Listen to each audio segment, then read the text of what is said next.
For this session, we're going to be taking a dive into our new products. We've got Ethical Hacker Pro and IT Fundamentals Pro. To help with this, we've got Ken Sardoni, who gave his introduction yesterday, but our VP of Course Development. We've got Craig Jenkins, who is our IT Course Production Manager. And we also have Paul Miller, who is a lead course designer with us working on IT Fundamentals Pro. And with that, we'll turn it over to Ken. Thank you, Adam. Thanks, everyone, for coming today. We've had a busy year. A lot of people have asked me, gee, aren't you glad the conference is over? You'll get a chance to relax. What they don't realize is that we did major updates to PC Pro in January, to Linux in April. We have 2 new courses coming out, so Ethical Hacker and IT Fundamentals Pro, and then we've got a major update. And the releases are the 30th, the 6th, and the 13th. So I'll be moving product to production 3 weeks in a row. So yeah, it'll be nice to have that done. It's been a busy summer, and I've got great teams working with me on this. So what we want to do is give you a little bit of flavor for the new products, and we want to give you some chances to see the products. And so Paul and Craig are going to be doing demos of those as well. And then I'll kick it off with some of the different whys of why we did things. So we want to look at why Ethical Hacker Pro. We'll look at an Ethical Hacker course demonstration, a simulation that I think all of you will enjoy. It's a man-in-the-middle attack, and it's from one of the simulations. I think you'll like the scenario and how that's set. And then why IT Fundamentals Pro, and then an IT course demonstration. And as we look at, for those of you teaching IT fundamentals, what we selected is a couple of the simulations that, even though they're not as complex as Ethical Hacker, these are the simulations that you want to point students to that are new to your class, right? So when you're teaching those first intro students and they can't find where their files are at on the file system, and then you get the same email over and over from every student as they're trying to find those files, Paul's going to clue you in on some of those that you can use with your students and help you as you teach. The other thing that I want to note is we have several developers in the room as well who've done major work on this and on individual pieces of that. We've got Brian in the back that's on the LabSim side. We've got Neil, that's the director of development for the simulation teams. We've got Reagan, who's one of the developers. He spent a ton of time on Etercap, and so when you see the Etercap work there, we've got Sean, who did just an amazing job on Wireshark. When you see the Wireshark simulators throughout, they're just fantastic. And so several of the developers are here. If you have questions for them, as you're going ahead and filtering out, they'll be in the back, and you can grab them as well. And then we also have Dana here, one of the lead instructional designers on Ethical Hacker. And I probably miss people looking out in the audience. But why Ethical Hacker? Everyone knows this cybersecurity market outlook. We've got $121 billion per year on current spending, and that just keeps going up, and it'll continue to go up. There's a lot of reasons for that. We want to protect the value of the data that we have, particularly from a financial side. And that's been one of the drivers for security for a long time, and the information that's stored. The second major driver and trend that I see is the cyber warfare trends.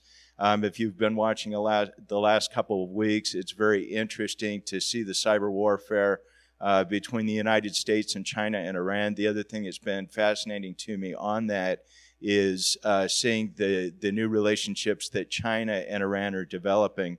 The nervousness I have about that and why cybersecurity is so important is think about social media and what people do in the social media environment that they don't think about and the slippery slopes that they get on.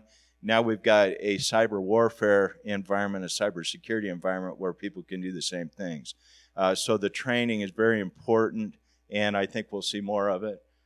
Projected spending, $300 billion per year by 2024, and we see that in all segments of the economy as they try to keep the assets that they have safe and secure, the data that they have safe and secure.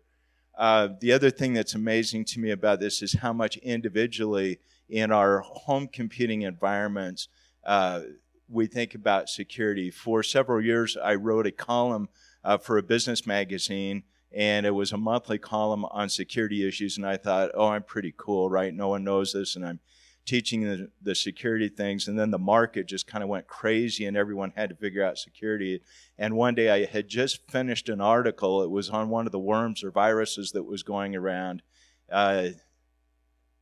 I think it was the Big Love virus. I can't remember. It's one of those that was going around. And I thought this was really cool. And I went to the store because I was going to pick up some things. And in the line in front of me, there was a mother talking to one of the cashiers about how she was working on keeping those viruses off her machine. And I thought, oh, I'm not so cool anymore. It's mainstream. And so it is with everyone, anyone in the computing environment.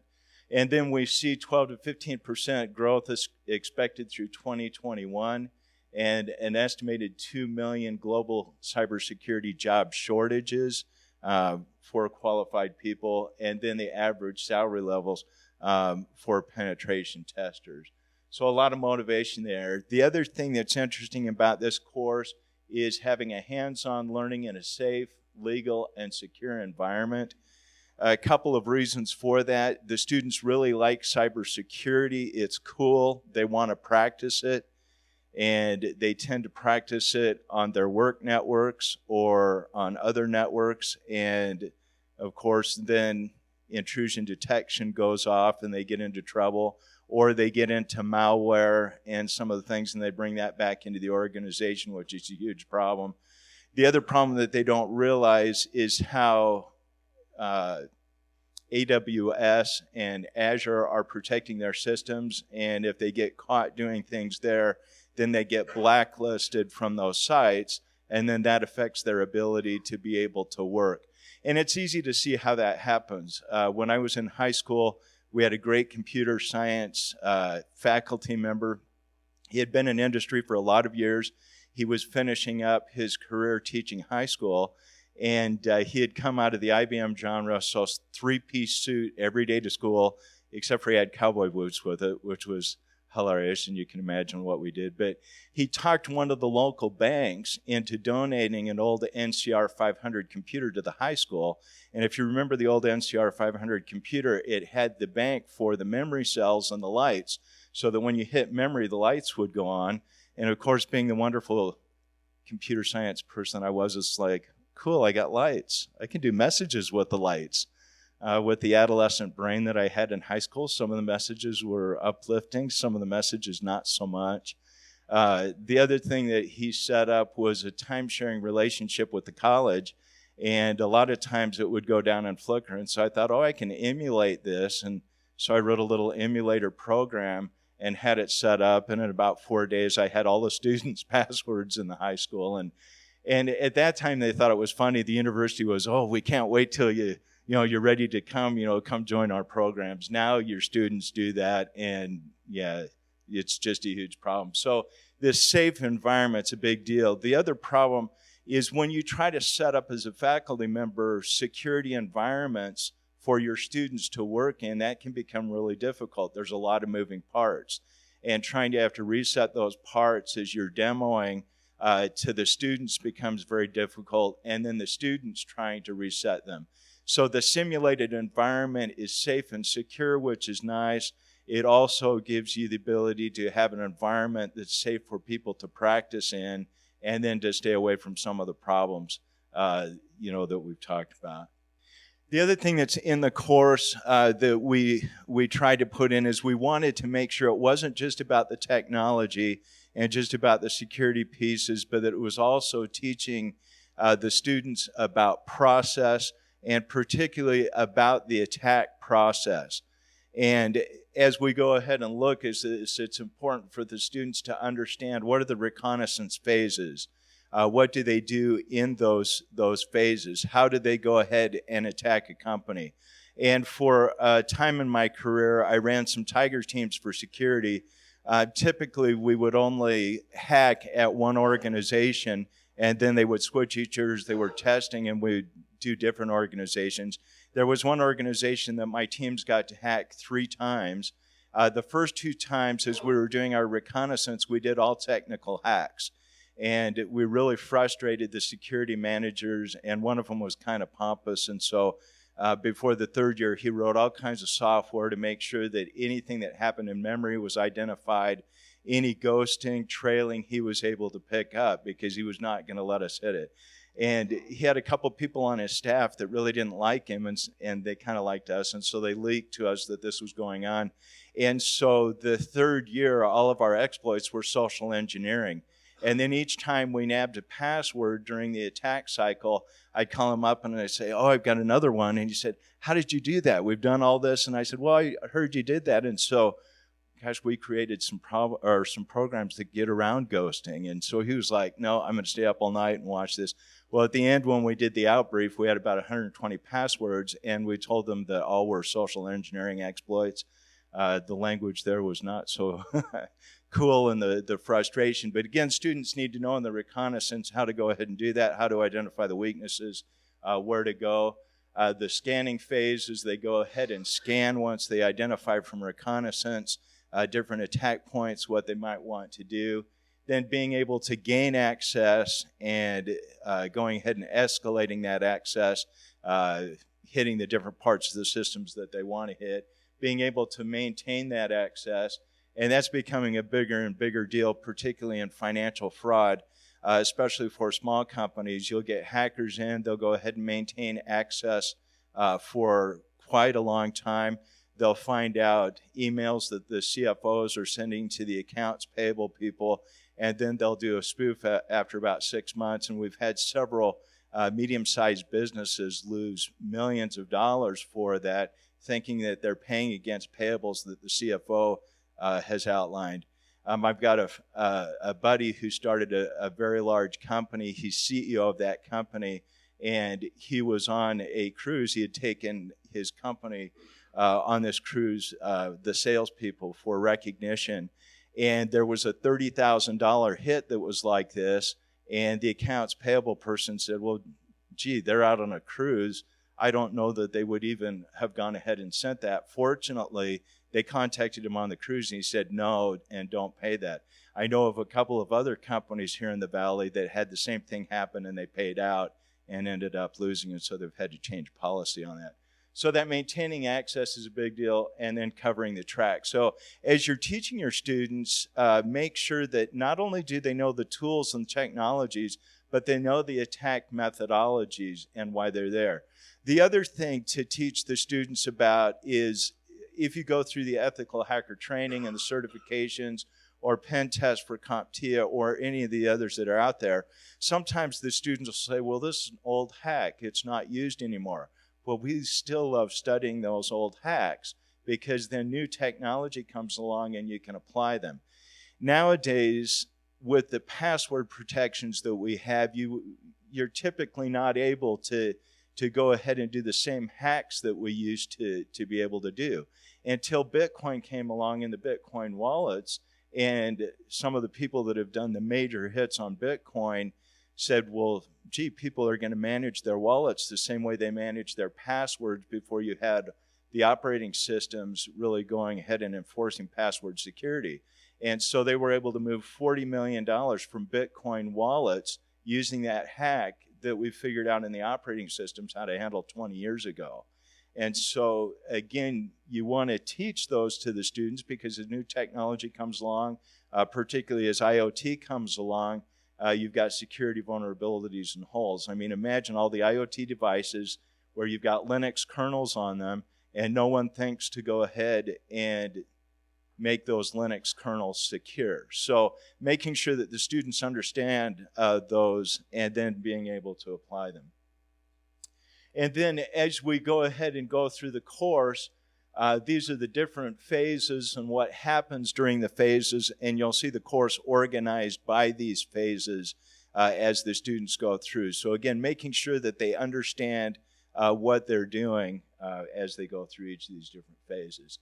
And at this point, I'm going to turn the time over to Craig. Craig is the manager of our IT Pro development teams, and Craig's going to take us through a man-in-the-middle attack and the scenarios for that. And I think you'll like seeing it and what you'll be able to demonstrate to your students. Craig. All right, good morning. Before we get started, I just wanted to quickly give you a primer on how the man-in-the-middle attack works, so that as we go through the lab, you'll kind of see the different pieces of that man-in-the-middle attack. Down here on the bottom left is the client that's getting a DHCP address. Up in the top left, we have the gateway address, and you'll see these IP addresses as we go through the gateway. The attacker is over on the bottom right, and he's got the 46 address. The way a DHCP spoofing attack works is you're probably all familiar with the 4-phase handshake with DHCP. And what the attacker does is he watches the discover and he watches the DHCP request because they're broadcasts. And then he inserts number 4 there. The 4th phase is he'll stick a fake ACK packet in there that has fake information about the gateway and other pieces of information from the server. Now, the actual DHCP server, he's going to respond with an ACK packet too, but he's too late, and the real information comes after the spoofed information. So this is what you're going to see in the attack: the discover, the offer, the request, and then the fake packet is the number 4 packet, which is the fake ACK packet with a gateway. So we're going to jump into that and walk through this lab really quickly. All right, so this is our lab. You're familiar with the interface here. I'm going to go ahead and hit Start Lab. The one thing I wanted to point out as the lab is starting up is one of the cool new features we have in most of our new courses is the scenario loads before the rest of the sim does. If you remember some of our older courses, you see the little progress bar going across there for a long time and the students just kind of sitting there twiddling their thumbs. Now the scenario loads first and the students can begin reading through the scenario before they even before the scenario even finishes loading. So the one other thing I wanted to point out here as we come up is we've simulated for the first time a Linux desktop, a Kali Linux desktop, which is pretty cool. And in this desktop, we're going to go ahead and run Etercap. In Etercap, we've simulated several of the man-in-the-middle attacks. So I'm going to go ahead and tell it to start sniffing and choose the local interface. And then under man-in-the-middle attack, in there, we've simulated ARP poisoning, we've simulated DHCP spoofing, and we've also simulated DNS poisoning. It's interesting, that's spelled wrong there. So I'm going to go ahead and start a DHCP spoofing attack. This is the IT administration laptop from the typical map that you see of our courses. So 255.255.255.0. I'm going to give it the scope of the local subnet. And then I'm going to give it you can also spoof the DNS server if you want, but in this case, we're going to go ahead and give it the real DNS server, 192.168.0.11. And we're going to go ahead and tell it to go ahead and start that man-in-the-middle attack. That's all it takes. We've run Etercap, we told it to do a DHCP spoofing attack, we gave it a couple of parameters, and the attack is now in progress.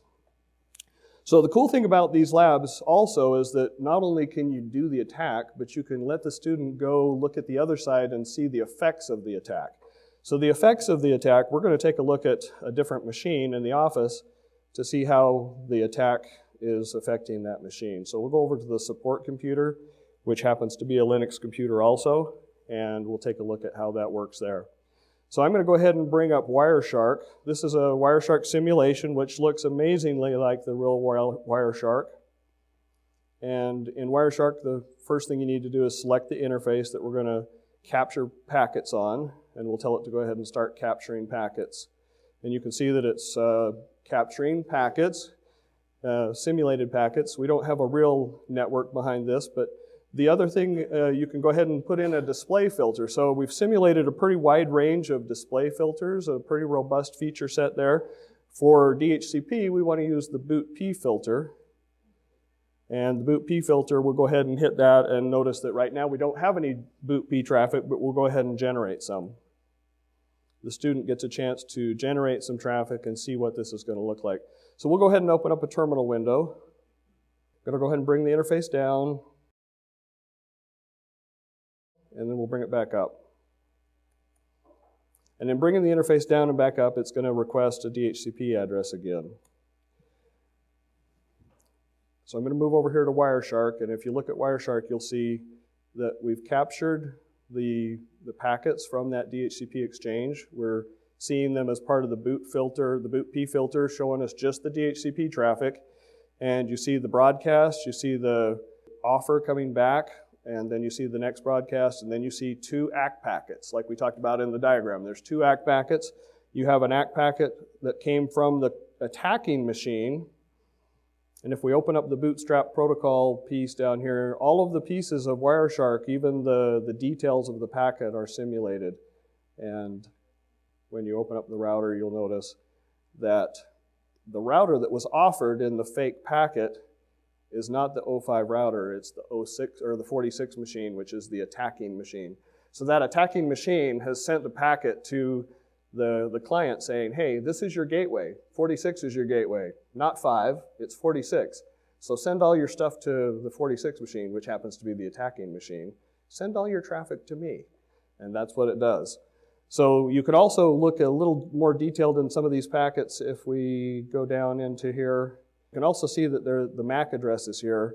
If you notice the MAC address from this machine and the MAC address from the real DHCP server, they're not the same MAC address, but the IP address is spoofed to be the same MAC address. So as far as the client knows, it got a valid ACK packet from the DHCP server, and it's heading, now it's going to be redirecting traffic.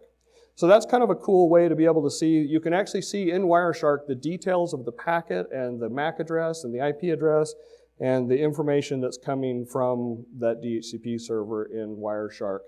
So now I want to switch over. Oh, actually, before I switch over quickly, I just want to run the route command again on this computer and let you see that also the computer, now that he's received the package, he thinks his gateway is 46 now also. So I'm going to switch over to a Windows machine and let you see how this kind of looks on a Windows machine also in the Office. So we're going to go to Office 1. All right, so I'm going to open up the PowerShell window.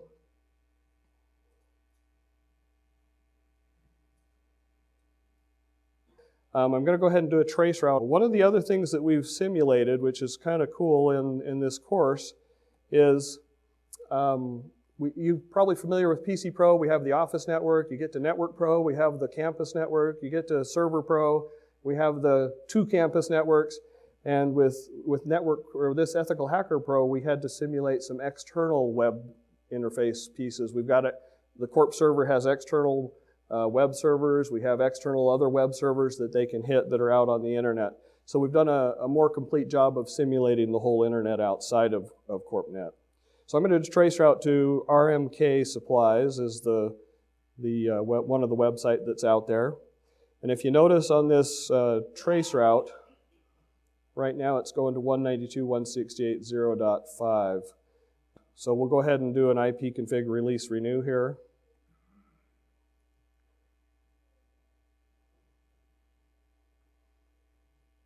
And as soon as we do the IP config release renew, all of a sudden, hey, this guy now thinks that his gateway is 46. So as soon as we get that new DHCP packet, the attacking machine is able to spoof that ACK packet, and now all of the traffic from this machine is now being routed through that one also. I'm going to do one more thing before we finish up here, this lab. I'm going to go ahead and log into RMK Supplies. Like I mentioned, we've simulated a lot of things outside of the network, such as external networks, so RMK Supplies. And if you scroll to the bottom of the page, this machine, or this page has an employee portal login. I'm going to choose B. Jackson, and super secret is the password, and log in. Yay! Okay, so I was able to log into B. Jackson in this employee portal. If you'll notice, this web page is not secure. So if we come back over to our attacker machine that's running the Etercap, because all of that traffic's going through the attacking machine was able to pull out the password and scroll down a little bit there, sorry. So you can see that the password and the cookie for that session have been captured by this machine on Etercap. So it's that simple to run a DHCP spoofing attack. Etercap, you turn it on, give it a few parameters and tell it to go, and you can start capturing information from your network that's going through insecure websites. And did I take too much time? You're doing great. We good? Thanks, Craig. Okay. I guess I better switch back to your page. Sounds great. So as a faculty member, if you were going to set up that DHCP attack without using the simulations, to be able to demo to your students. That'd be a lot of fun, wouldn't it? Yeah, so now you can just take this into the classroom. You can use that as a demo for your students. You can help them see all of the phases of the attack and how that works. Then they can go ahead and run the labs and have a chance to work through it, see what happens. They also get the chance within a scenario to learn more about Etercap and to learn more about Wireshark, which is tools that they need to know. So great work with all of the developers. Give them a round of applause. They're here. Guys did amazing, amazing work. I'm going to go ahead and move to IT Fundamentals Pro. We may not have as much time for question and answer in this session, but I do want to remind everyone that from 12 to 2 today, we have the open lab in the Sundance room. The developers will be there so that you can ask questions hands-on. We have the scripts for some of the scenarios that you can run through to see how they work and what's there. We want to shift gears now. So we were at some of your more advanced students in the Advanced Security course. Now we're going to look at IT Fundamentals, which is for our intro-level students as we help them cross the chasm and as we help them get used to technology. As most of you know, when you teach students at the entry-level courses, they're nervous about technology. Are they going to break it? I don't know that I'm going to be able to understand it. I was never very good at math. All of the different things that they send you in those first emails and in those first conversations. So IT Fundamentals is a course to help give them the understanding that they need to be successful in the higher level courses and to really help build their confidence and change their trajectories. We want to help them cross the chasm and pick up the skills so that they can be successful working with technology. And why do IT Fundamentals? It's broad career exploration. It's a little bit different course than what we've done before. Most of the rest of our courses are about getting certifications that qualify students to do an entry-level job.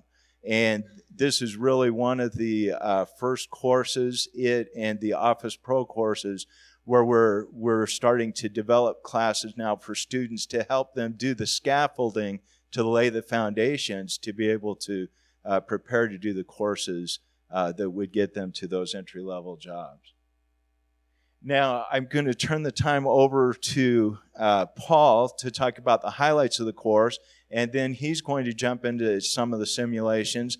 And again, the first simulation he does you'll like because it's one that students ask questions of all the time of how do I do this, and we've got a sim to help with that. So, and I already skipped past the highlight slide, but this course, it covers basic networking, hardware, software, networking. We do get into a little bit of programming. The students get their feet wet with some JavaScript as well as Python, just some activities. They're actually not simulated, but we have the students go out and use some online resources for those. And then some basic data security. Not nearly to the level that we get into with Ethical Hacker. Very introductory course. So this is moving from that very complex simulation. I'm going to show you just a very, very basic lab. This is where are my files? You know, students, and now with Office applications where students are pushed even more to saving things on the cloud, right, to OneDrive. It's for inexperienced students, this very simple concept can be a challenge. So this is a lab where we set up a scenario where students are on their desktop computer system in their dorm room, and they need to go into the library to do some more research, but they have a file that they want to have access to. So what's the solution? Save it to the cloud, right? But one of the confusing things for students is in this scenario, we have the document saved on our documents folder on our local system, and we want to save it to the cloud, but also we're going to save it to another documents folder on OneDrive. All right, so I'm going to, oop, that's funny. That's the real, okay, there we go. Here's our simulation. Okay.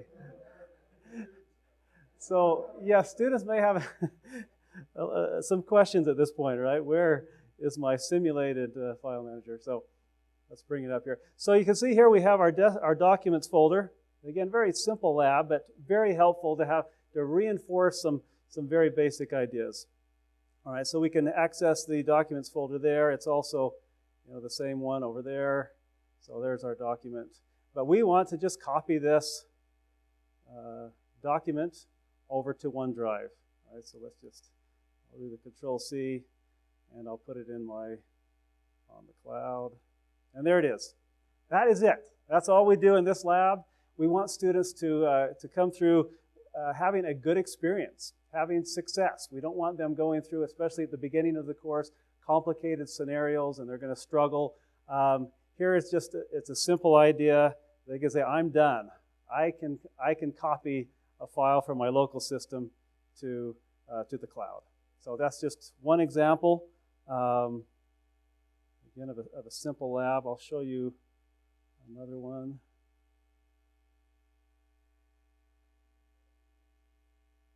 And I was going to also mention that in the open lab, even though we had originally dedicated this time specifically for ITF, Craig and Dana, I think Dana will be there as well. So if you haven't been able to go through Ethical Hacker, you can also go to the lab for that. And we'll have people available to help you work through the course, whether it's ITF or Ethical Hacker.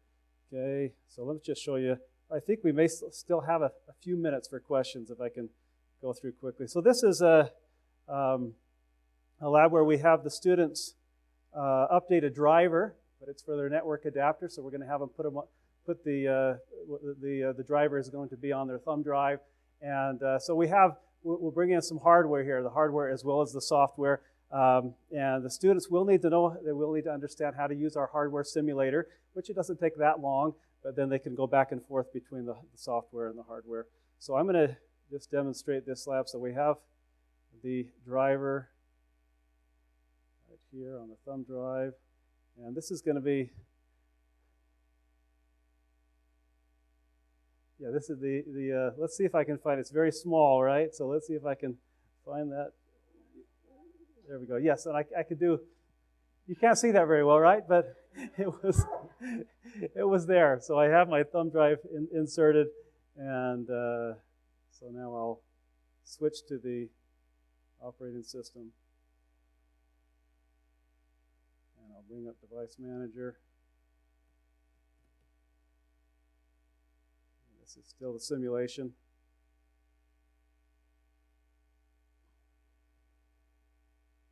Okay, we'll find the network adapter.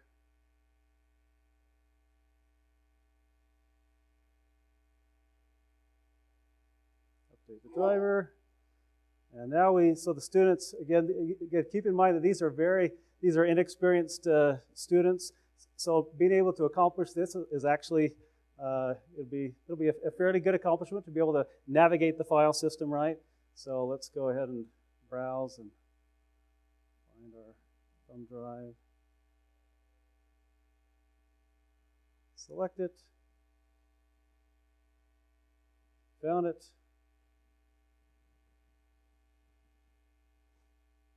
And we have updated our driver. Okay, so I won't do the other one, but again, this is a lab where the students can actually work with hardware as well as the software, get into the operating system, and understand how to update a driver. Again, very, very basic, but these are some things that are a bit of a challenge sometimes to teach in the classroom. So we have these labs that they reinforce the foundational concepts, but they can also help you as an instructor with some of these basic things, navigating the file system. And I actually would like to, I think we do have some time for questions. I had a couple other labs that I could show, but we'll have the open lab so you can come by and look at everything that is in the IT Fundamentals course as well as Ethical Hacking. Great, thanks, Paul. Give it up for the developers.